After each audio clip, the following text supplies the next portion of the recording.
Welcome to Unscripted, a podcast with no script by design. We're not following a plan, and that's exactly the point. This show is about whatever's on the minds of your hosts, Larry Lannan and Duncan Giles. We'll dig into what's happening in the world, and just as importantly, what isn't making headlines this week. So, with that, let's get started. The conversation could go anywhere because we go wherever the microphones take us. Here's Larry Lannan and Duncan Giles.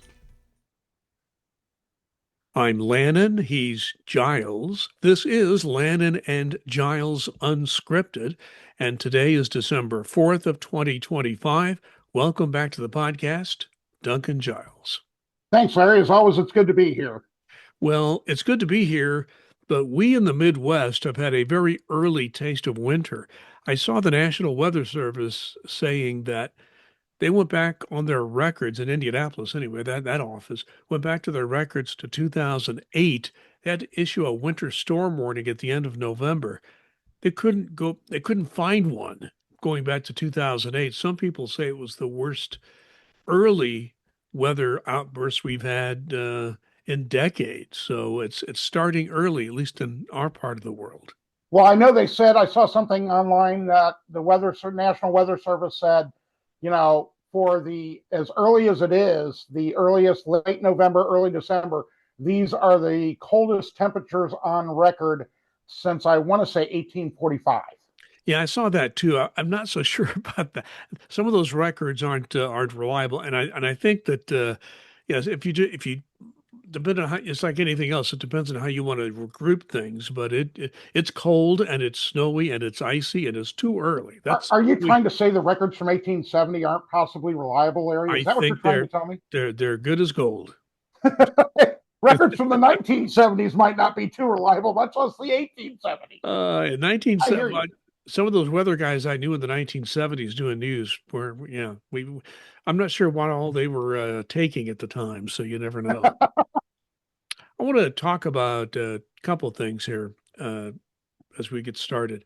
Every now and then, I look at a poll, and polls are what they are. You have to take a look at them. I always try to tell people when you're looking at a poll, I studied these when I was a political science student, and polling is really just a kind of a geeky exercise in statistics. And what you're doing is rolling numbers up, and what you're doing with those numbers, and you're doing this statistical analysis, you are quantifying the margin of error. So anytime you look at a poll, first thing you want to see is the margin of error. Of course, a lot of other things like the sample, the time the sample was taken, what group of people are you sampling, that sort of thing. But that margin of error, if it's between 2% and 3%, that's a pretty good poll. I once saw a poll, this was years ago before a presidential election, that was plus or minus 10 points. Oh, the highest I'd ever seen was like 10 points. And so that could be up by 20 points. Yeah, yikes. Was not a useful poll, but that's one you put that in the old circular file, so to speak. Roll up that paper and throw it in the trash. But I want to talk about a poll I just saw today, the day we're recording this, Thursday, December 4th. Of all the polling, you really have to take a look at the polling company, the people doing the polls. Some are better than others. And some have political slants one way or another, that sort of thing. Yeah, and so one of the gold standards would be Pew and Gallup and some of those. Another one is the Harvard Institute of Politics. They don't do surveys often. When they do a poll, it's usually not about predicting the outcome of a political election. They're looking at other things. They just came out with a poll today about young Americans, people under 30 in the United States, and what their views are. And it's a pretty scary outcome, really. So adults, American adults under the age of 30, they say 57% to 13%. that the country is on the wrong track. Now, another thing you need to know that doesn't come nearly close to 100%. What that means is a whole lot of people didn't have any opinion either way. Right. But of those who did, 57% said we're in the wrong track, and only 13% said, oh, yeah, we're doing fine. 32%, this is the one that really scares me, and I'd like your reaction on this. 32% describe the United States as a healthy democracy or one that is somewhat functioning, and 64% call our system in trouble or one that has completely failed. What do you think about that? Well, I think the 32% is your hardcore make America great again, folks. I truly believe that. Believe that if they're told we are in a democracy, they are told everyone gets a voice, then they're going to believe that. I think the other almost 2/3 are folks who have serious doubts, have read up on their history, know what it's supposed to be. Political disagreements are as old or older than this country itself. This country, if you take a look back at our history, back at the Declaration of Independence, back at the Constitution, including the amendments, the early amendments, the political discourse that went back and forth was quite robust. So you've always had that, but now we're getting into the area where you have AI involved to create fake news stories or items that may mislead people, and a lot of people are in their own trench, so to speak, and only want to see the news that they agree with. You and I are people that want to see stuff, whether we agree with it, don't agree with it. We want to see all the information so we can form our own opinions.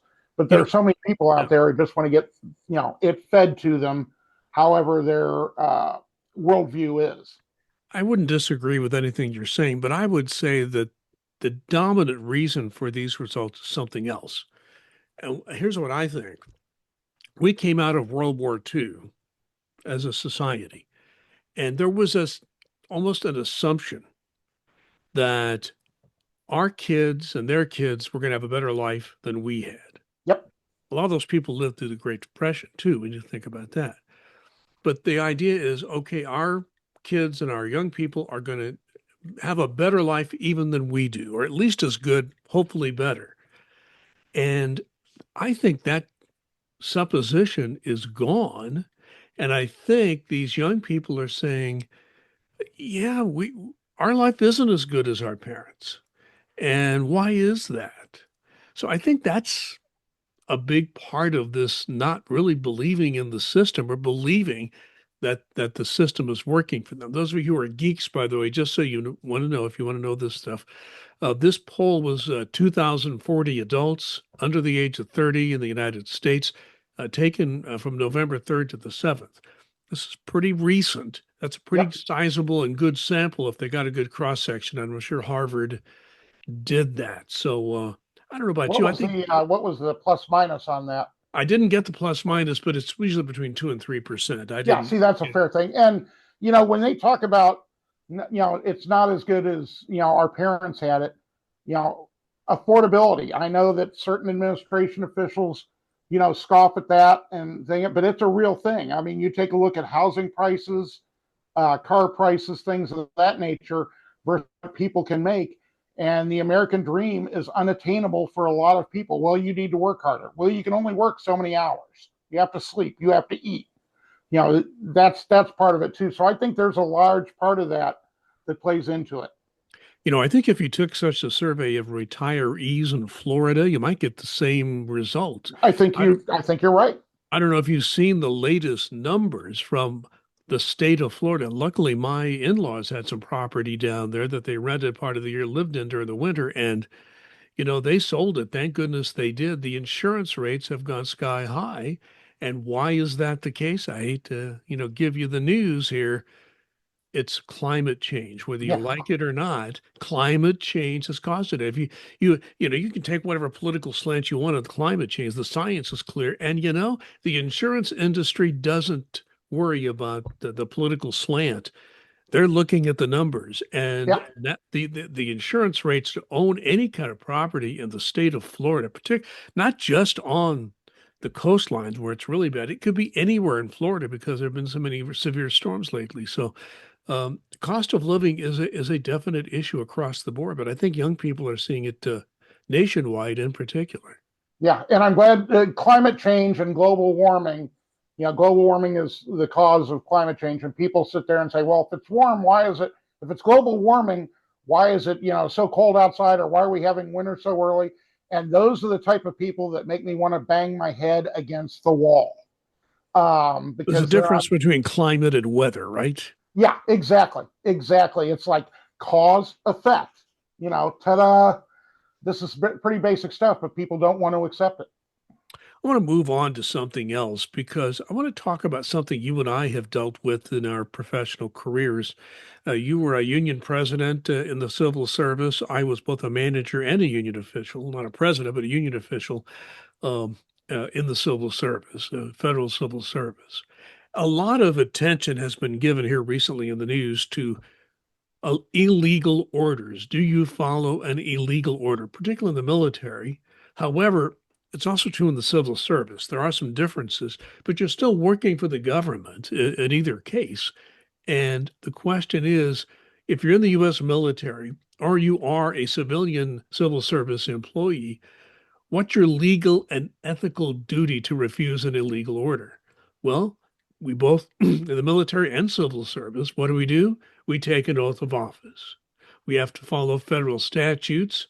In the military, they have an extra layer. They've got the U.S. military law, international law, and all that they have to. And they also have, of course, the thing about the military is, military organizations to be functional, you have a general obligation to obey orders from your superiors. The Absolutely. assumption is it's legal, but there can be some obvious illegal situations. What do you do in a case like that?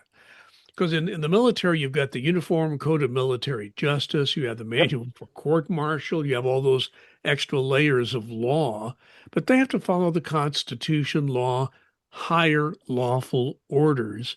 And you're not supposed to follow an order of an officer who gives you an order if it's beyond the authority of that official to do that. So there's an awful lot of layers to this. So you and I have no personal experience in the military. I know something about it just from reading and you read the experts, people who do know something about it, have experience dealing with military justice. So just, when you see these debates going on now about orders, illegal orders, members of Congress who have military experience doing a video saying you are not required or actually don't you have a duty not to follow an illegal order and seeing people push back against that. I mean, what's your reaction to all that? Uh, my reaction to that is, are you effing kidding me? Because that is absolutely what you said is absolutely 100% true. There are legal orders and there are illegal orders. And if you're being given an illegal order, you absolutely not only shouldn't follow it, you have the duty not to follow an illegal order. Could there be consequences? Absolutely. I go back to an early guest that we have, and second week in a row, I'm trying to make Tracy DeMartini's ears burn. She was given some instructions on how to help some people in a certain part of a new organization that's no longer around, and she viewed those orders as not only against regulations but as illegal due to statutes, and she refused to do it. And it ended up costing her her position, which is absolutely insane. But she did the right thing. And that's what people have to do. You have to have people of conviction standing up when people say, well, we're going to go after these, senators and representatives who are former military who said, don't follow an illegal order. You got to be, you got to be kidding me. B, are we spending taxpayer money on this crap? And C, bring it on, because no court in the land is going to convict them.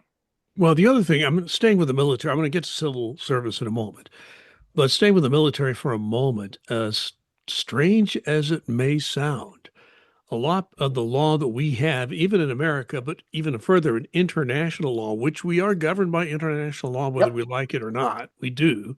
That's part of the world order we have to follow to have commerce, to have respectable relations, even in the world. Uh, you have to go back to the Nuremberg trials, strangely absolutely. enough. Big time. The Nuremberg trials were historic in so many different ways. I haven't seen the movie on. I'm anxious to see it. I haven't had a chance to see it. The one that was released recently, and it kind of puts another perspective on that from the reviews that I've seen of that.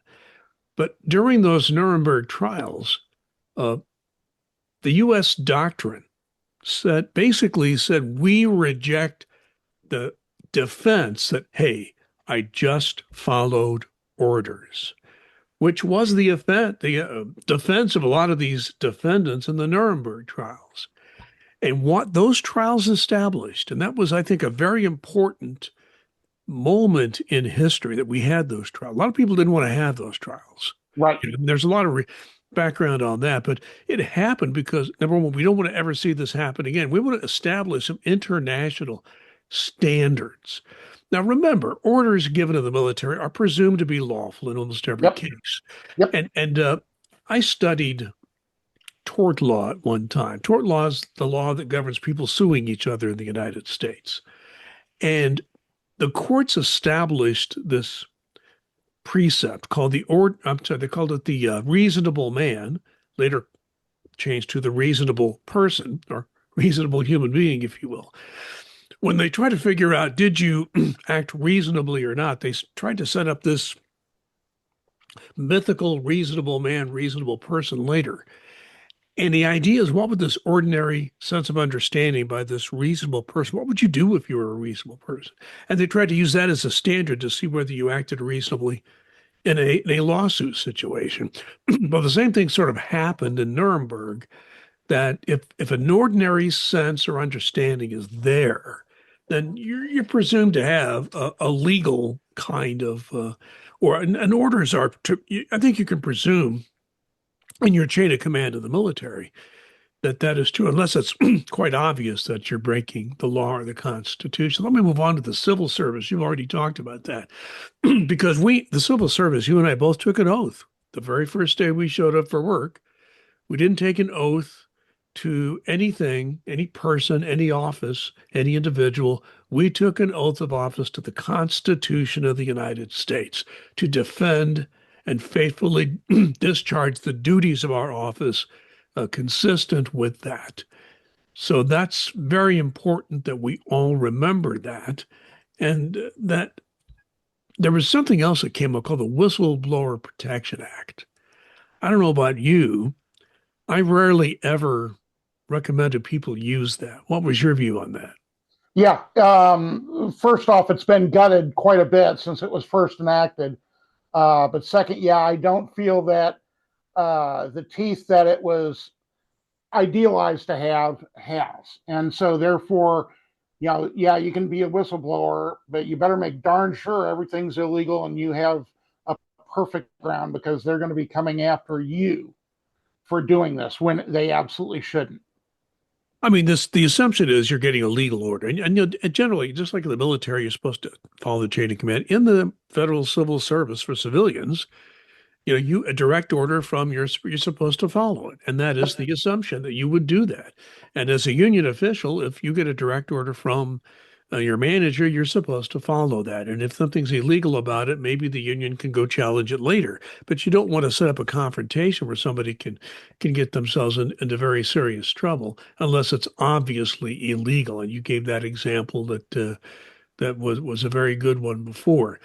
So I think the main point I want to make here is both people who are soldiers in the military, who are employees in the civilian civil service and the federal government, are bound by the Constitution, the laws, other rules that have to be applied, not to any individual system or superior, any individual superior. You are supposed to be loyal to that Constitution and the laws that are enacted under that Constitution, whether you're a soldier or a civil servant. There's just so much garbage being said about this whole illegal order thing within government. I just wanted to say a few words about it. I'd like to hear Yeah. some more And from that's the you on thing that. too. And there's a difference between a directive or an order that you don't like versus one that's illegal. I had a steward in a meeting one time, and I thought this was the best analogy I'd ever heard. Well, if the manager tells you to drive around the building 3 times before you park, it's stupid, but it's legal. You do it.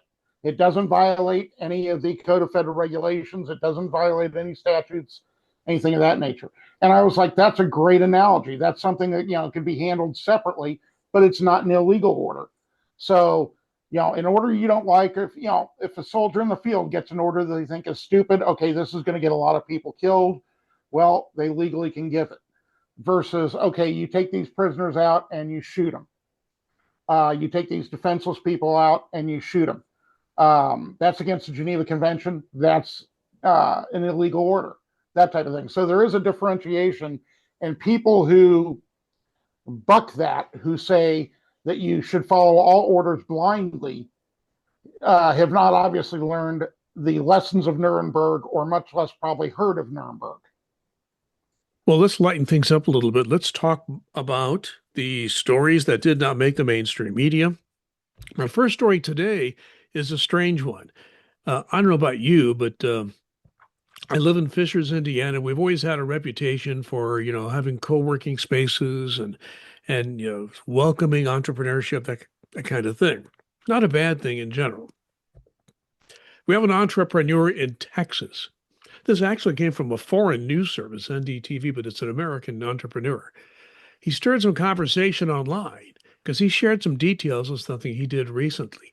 He had a 14.5-hour workday, no breaks, didn't even eat. All he took were restroom breaks.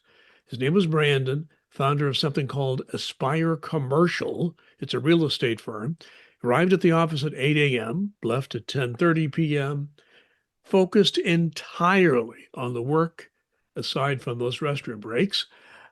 He noted that he wasn't naturally able to work such long hours, but developed stamina over time, comparing this to training for a sport. So he trained for a 14.5-hour workday, he claims.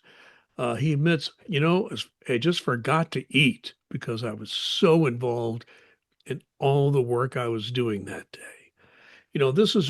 This comes under the heading in my work, my view of a pay me now or pay me later, because this guy's going to pay for this later.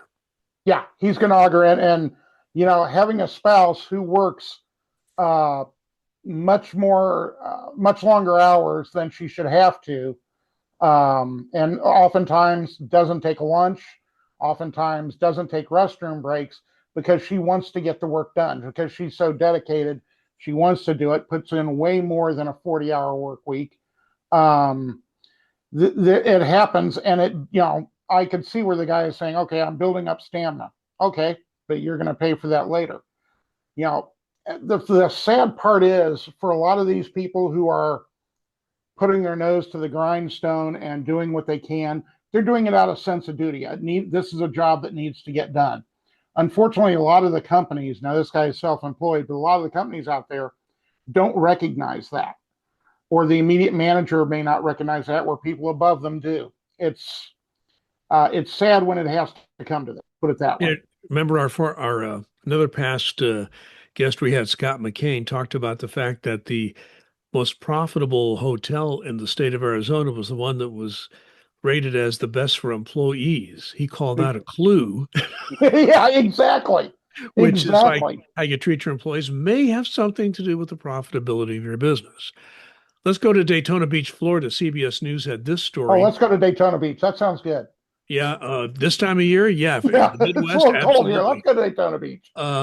They released a body cam video of an officer chasing down a large iguana, disturbing a neighborhood. The iguana was charged with disorderly conduct and resisting arrest. It was a joke, but he had a body cam, so they actually arrested the iguana. I guess they needed some hilarity or a little comic relief that day. Iguanas are interesting creatures. Having spent a little bit of time in Puerto Rico, where iguanas are plentiful, spent a week there.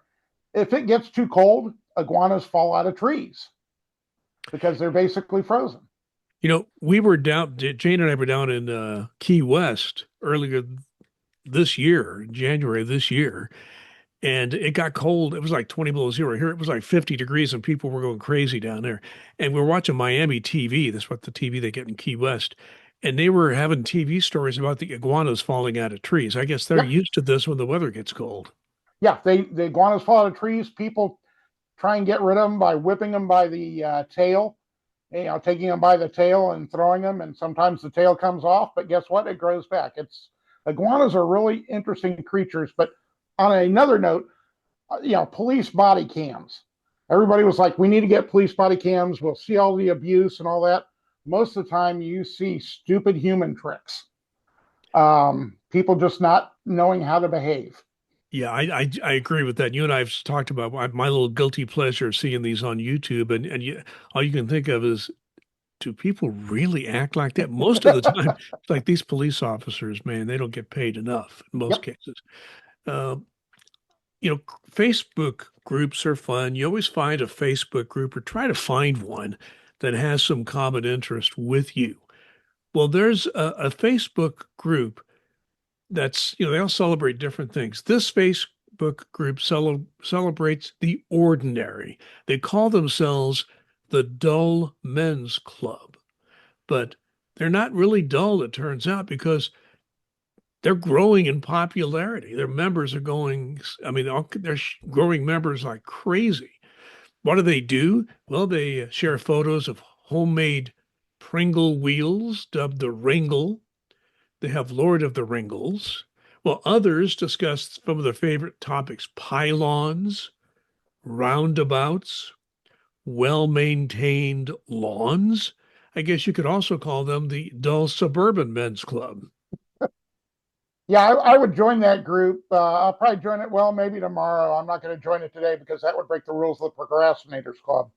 Um, I actually but interviewed a guy when I was in radio who actually was the president of a national procrastinators club. The guy was hilarious. He put off everything in life. But go ahead. that's it. You just have fun with it. The one thing I'll say about Facebook, Facebook dating did me the hugest favor in the world because that's where I met my awesome and beautiful wife. Actually met her on Facebook dating. Well, I'm glad you have a good end to that story. Your wife is just one wonderful lady. I'm glad the two of you got together. Let's go to Michigan, which is not so warm. A woman there, and get this, secretly lived inside a family fare grocery store sign for a year. She created this cozy home. She had flooring in there. She had a desk, pantry. She had a house plant in there. Finally, a bunch of contractors discovered that she had lived in this place. She wasn't homeless. She had a job. She had a car. She just liked living in the family fare grocery store sign.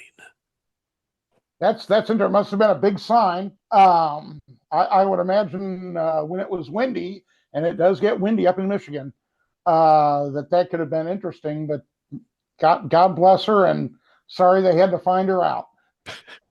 Well, Duncan, I'm going to wrap this up. But one thing you do and one thing I have tried to do since I've effectively retired, not looking for any kind of work, used to be on LinkedIn. I've kind of late. I'm on LinkedIn, but I don't get engaged with it very often. I just I'm just there. And since I do some local news reporting, sometimes it's good to get a background on somebody on LinkedIn. That's a good place to go get that. But you spend a lot more time on that and some other social media um, platforms. And you've seen a troubling trend. You've talked about it in recent a podcast, but you've seen it getting worse. Tell us about that. Yeah, there's an awful lot of federal employees out there who took the DRP with the understanding and expectation that, hey, if I've got a few months to find another job, this is going to be great. I can go ahead and leave here and then I'll find something else. Well, the problem is, when you get behind the statistics, that's what you always have to do, get behind the numbers. I always love that phrase because it's very true. The statistics show, okay, unemployment this much. Well, I've got to tell you, from what I see on LinkedIn, on connections, it's huge. The numbers of not just federal employees, but the ripple effect from that. Contractors, the people, other people that are impacted are, looking for work, not able to find it. Then you go to other social media sites, and there are people looking for minimum wage type jobs that said, I've applied to 20, 30, 40 places, whether it be fast food, whether it be warehouse, things of that nature, and they can't find jobs. And then you see things like, okay, we're going to be shutting down X amount of these fast food locations, or we're going to be slowing down our expansion of warehouses and perhaps contracting them, things of that nature. So once you get behind the numbers, anecdotally, it is not pretty. And I would urge anybody out there that is, looking to hire to please do so. If you're looking for work, please keep your spirits up. I sincerely hope you find something soon. Sorry, I've been there. I know how that feels. I remember the recession that happened around 1981, 82 hit me pretty hard. And that was a time when you couldn't find a job at a fast food restaurant either. So I'm hoping we don't get to that point again. But economically, it's the other part of it is we don't have real-time numbers from the government right now. We did get a report from ADP, the payroll company, and that came in way lower than the projections had been. So we are getting a taste for that. Things are not going well in terms of the job market. Duncan Giles, we hope we have better news the next time we get together, which hopefully will be next week if all goes well. Thanks for joining us, Duncan, and thank you for watching and listening to Lannan and Giles Unscripted. We have one ask for you as the audience. Like and subscribe to this podcast. We appreciate it. Duncan and Larry will be back soon with another episode. In the meantime, this is Unscripted.